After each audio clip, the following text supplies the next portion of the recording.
Dear colleagues, the Gambia Press Union has keenly followed the press freedom situation in the country during the 2016 presidential election. But first of all, we applaud the Independent Electoral Commission and the Ministry of Information and Communication Infrastructure for the relative ease at which press accreditations were provided to both local and international press. We further applaud the IEC for prevailing on the GRTS to provide fair and balanced coverage to all political parties during the official campaign period. The private newspapers, Taranga FM, Radio, iAfrica TV have all done tremendous coverage of the elections and deserve to be singled out to be commended. Thank you, our colleagues from the international press. We have Ruth here from The Guardian. Thank you for coming to Banjul in order to give voice to the Gambian voters. We also wish to thank the UNDP and International Republican Institute for funding our election reporting coverage training programs. More than 100 journalists were trained by the GPU in the run-up to the polls. However, ahead of the elections, journalists faced threats, arrest, and detention, as well as undue restrictions on access to information by the state. On November 8th, the Director General of the GRTS, Mamadou Sabali, was relieved of his duties. Alongside Mr. Bakary Fati, one of his reporters, Sabali was subsequently arrested and detained by the National Intelligence Agency. He was detained for 16 days before he was charged to court.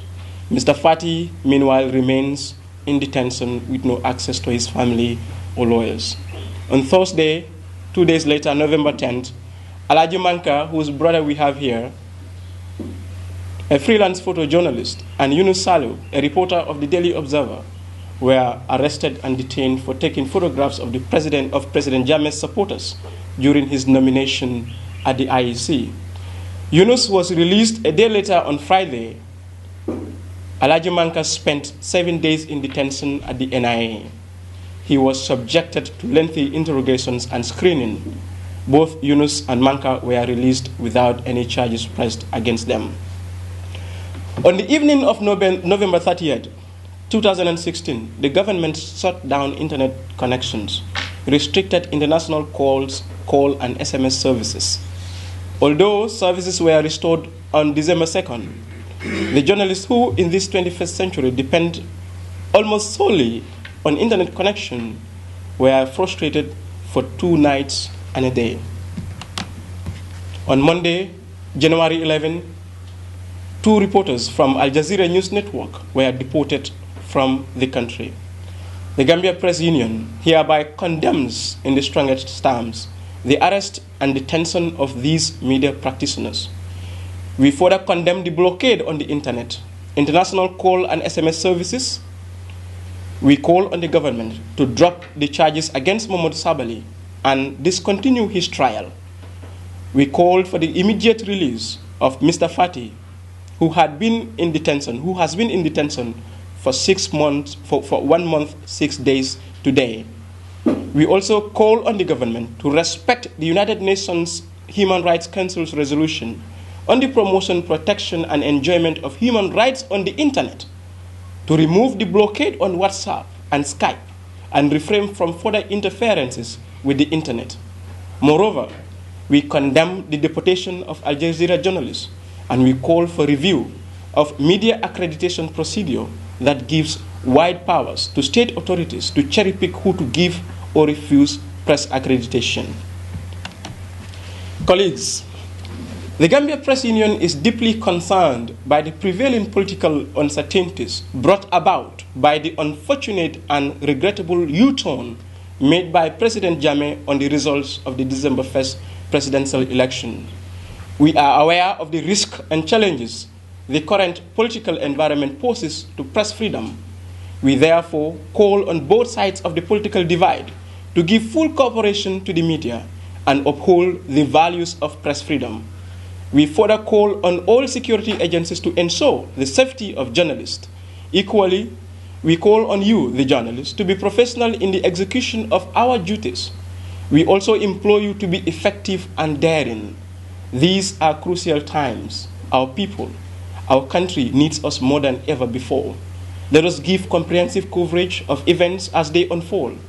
Let us adequately inform our wide-ranging audiences and watch over the duty bearers. More importantly, may I remind you that it is our responsibility to provide open space for dialogue with a view to building consensus towards resolving the current potentially destabilizing political crisis. The GRTS, which has regrettably stopped the broadcast of divergent views following the president's U-turn, is particularly urged to play a key role in ending the logjam. As an organization that represents the interest of journalists, promotes and defends press freedom and freedom of speech, we are moved to take a position on the ongoing crisis because press freedom depends on democracy. It depends on peace and stability. In this regard, we wish to call on President Yahya Jammeh, who had earlier endorsed the outcome of the presidential election, to, in the interest of peace, stability, and progress, facilitate a smooth transfer of power. This, in our view, will strengthen our democracy and ensure peace and stability that we enjoy over the years. We are pleased to see the first ever democratic change of power, which comes 52 years after our independence. Our democracy has waited too long to reach this important milestone, but the people have now spoken. The contest was fair, as reported by election observers, including the local CSO coalition. The victory was clear. The winner was declared. The defeat was conceded. There is therefore no turning back. We therefore are biased in favor of democracy. We are biased in favor of opportunities for greater freedom to the press. As the fourth estate, we are biased in favor of the verdict of the Gambian people. And we applaud the position taken by the Gambia Bar Association, the Teachers Union, the Female Lawyers Association, Tango, National Youth Parliament, the Medical and Dental Association. We hereby offer our support to work through a civil society consortium towards a non-violent transition. I wish to thank you all for your kind attention.